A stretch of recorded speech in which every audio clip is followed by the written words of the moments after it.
Cumprimento os irmãos, a paz do Senhor mais uma vez, irmão Mateus. Hoje eu queria falar com vocês a respeito de um assunto que também é muito atual, né? Hoje nós vamos falar de uma doutrina que ela tem crescido no Brasil, né? E ela é uma doutrina e ela deve ser muito bem estudada e como cristãos zelosos, irmãos, ela deve passar pelo teste da Bíblia Sagrada, né? É a doutrina do aniquilacionismo.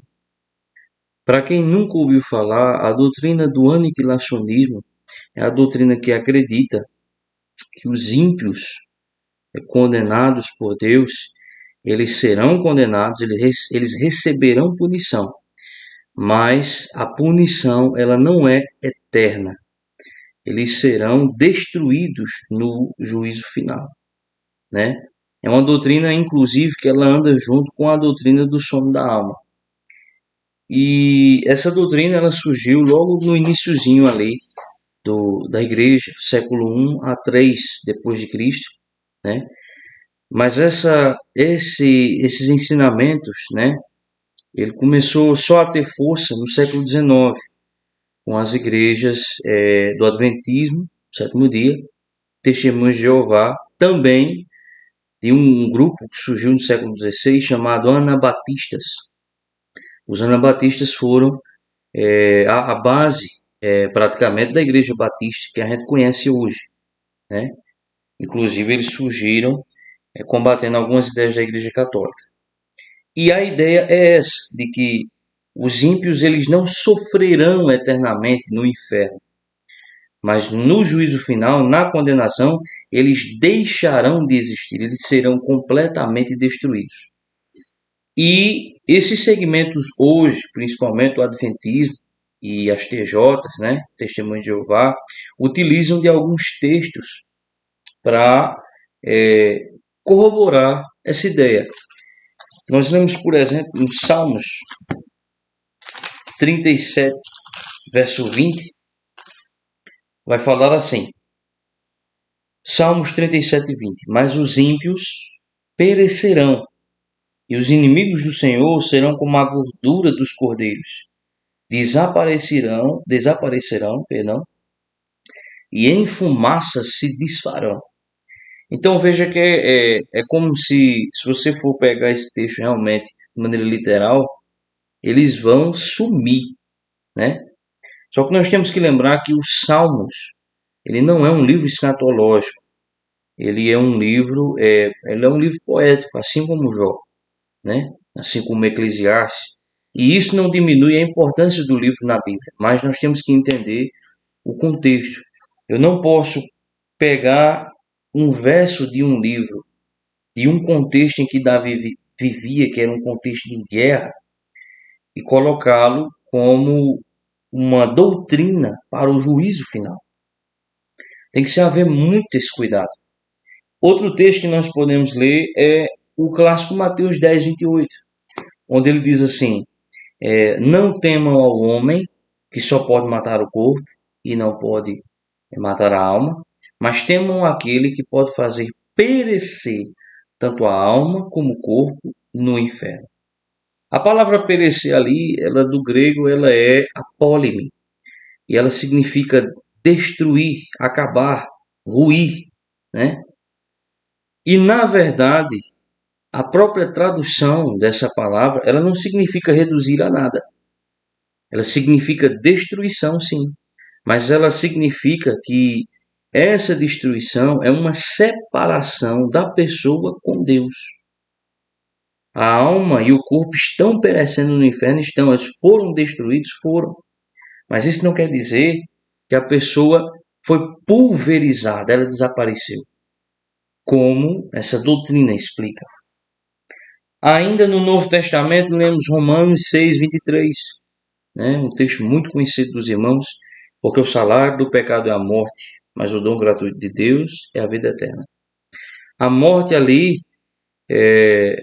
eles pregam que é a morte da alma. A alma morre, né?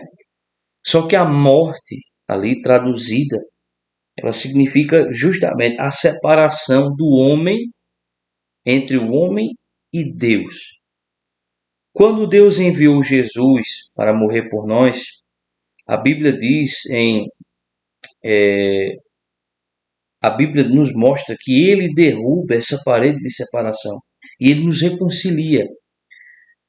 Mas o homem, ele por causa do pecado, ele foi separado de Deus e no juízo final, na condenação, ele será separado completamente de maneira eterna. A Bíblia nos mostra em Provérbios 8:35 que quem acha a sabedoria de Deus encontra a vida e acha favor do Senhor. Em João 11:25, Jesus declara que ele é a ressurreição e a vida.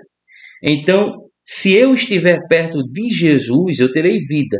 Mas se eu estiver longe dele, então terei morte. Mesmo se eu ainda estiver respirando nesta terra.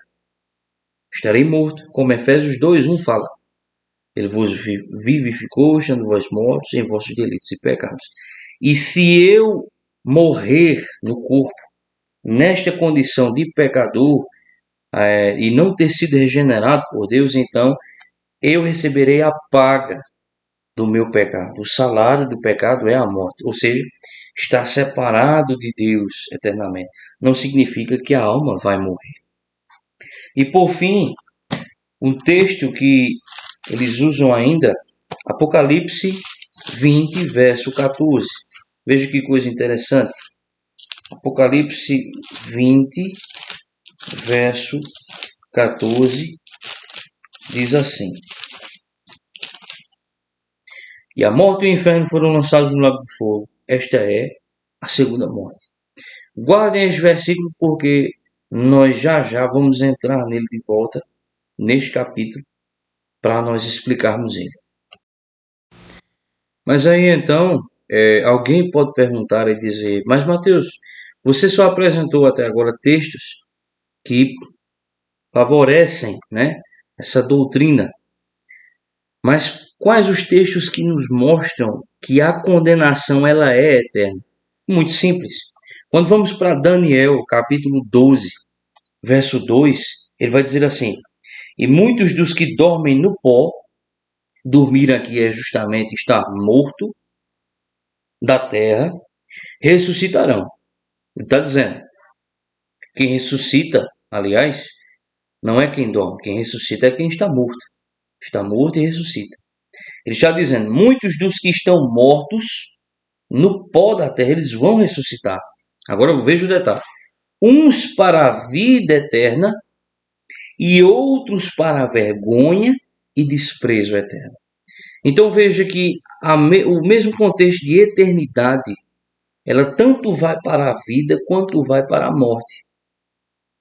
Então existe sim uma parte imortal, imaterial em cada ser humano. Eles não serão destruídos, eles não desaparecerão, como essa doutrina ensina. Não. Muito pelo contrário. Na verdade, seria muito bom, olhando com olhos naturais, que os ímpios desaparecessem. Isso seria ótimo para o mal, isso seria ótimo para os ímpios. Eles gozariam da vida aqui e quando fossem condenados, simplesmente seriam desintegrados, né? Virariam pó. E não é assim. A Bíblia nos mostra que enquanto uns vão desfrutar da vida eterna, outros vão sofrer a pena da vergonha e desprezo eterno. Agora, quando vamos para o Novo Testamento, nós chegamos na maior autoridade universal, Jesus Cristo. Quando lemos em Marcos capítulo 9, Jesus ele vai falar sobre o inferno, o Guiena, que é o lago de fogo. E veja o que ele vai dizer. A partir do verso 43, Marcos 9, 43. E se a tua mão te escandalizar, corta. Melhor é para ti entrares na vida aleijado do que tendo duas mãos ires para o inferno, para o fogo que nunca se apaga. Para o fogo que nunca se apaga, onde o seu bicho não morre e o fogo nunca se apaga. Se o teu pé te escandalizar, corta. O melhor é para ti entrares coxo na vida do que tendo dois pés, seres lançados no inferno. no fogo que nunca se apaga, onde seu bicho não morre e o fogo nunca se apaga. Se o teu olho te escandalizar, lança-o fora. Melhor é para ti entrares no reino de Deus com um só olho, do que tendo 2 olhos, ser lançado no fogo do inferno, onde seu bicho não morre e o fogo nunca se apaga. Então veja que Jesus, ele fala a respeito do inferno como um lugar em que o fogo não apaga e o verme, ele não morre. Então, cabe a pergunta: qual o sentido de um castigo que não é eterno se o fogo não apaga e o bicho não morre?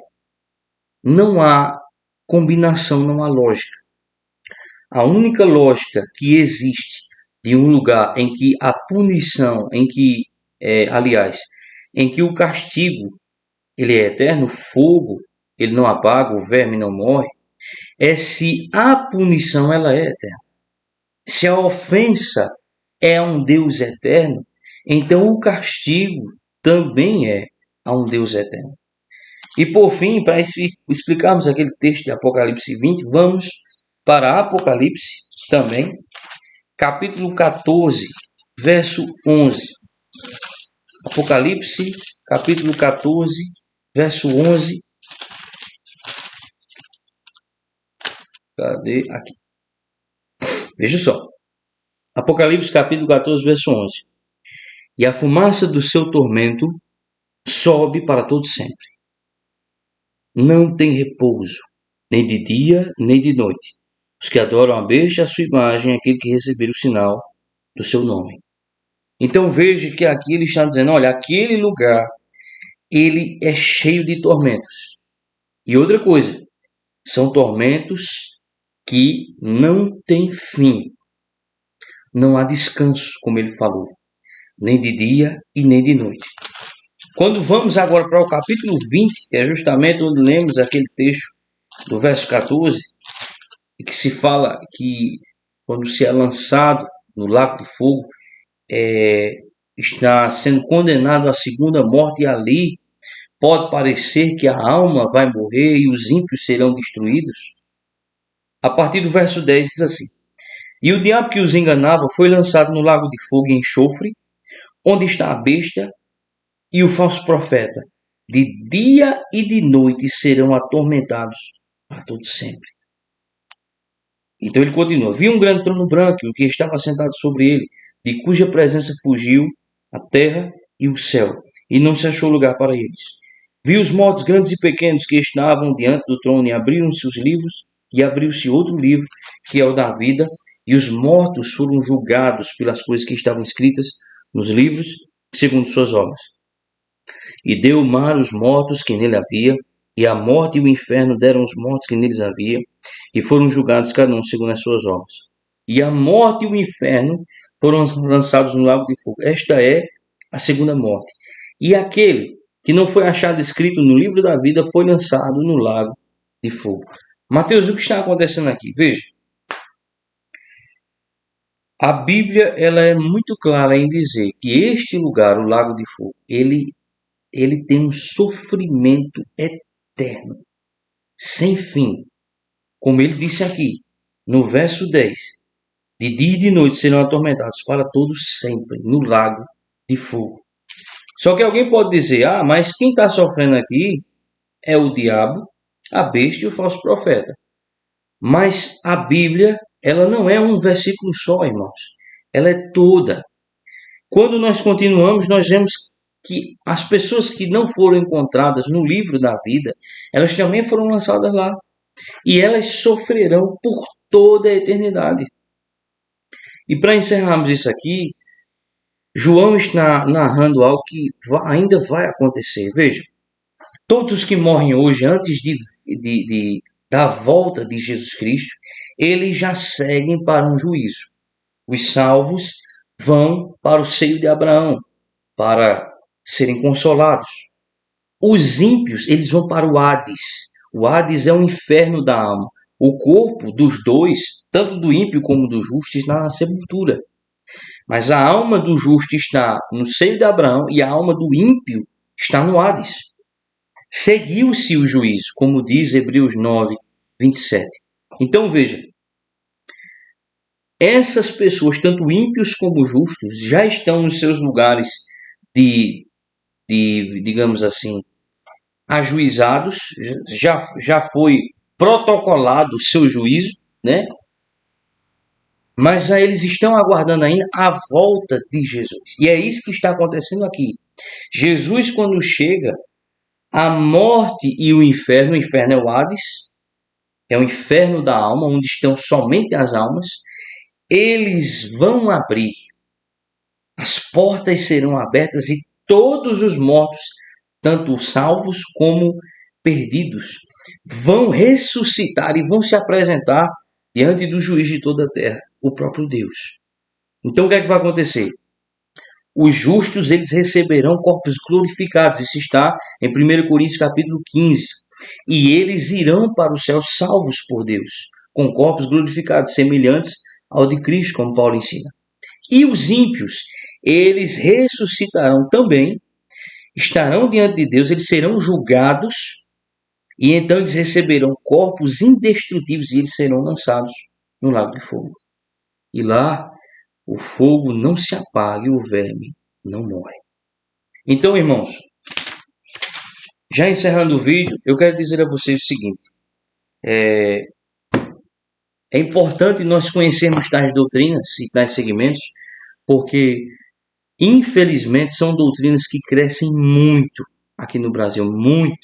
Muitos crentes que não precisam nem fazer parte dessas seitas, né? O Adventismo, os TJs, as Testemunhas de Jeová, mas que acreditam nessas coisas, que são aniquilacionistas.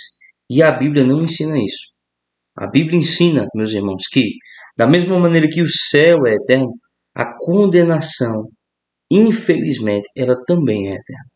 Porque isso revela o caráter justo e santo de Deus.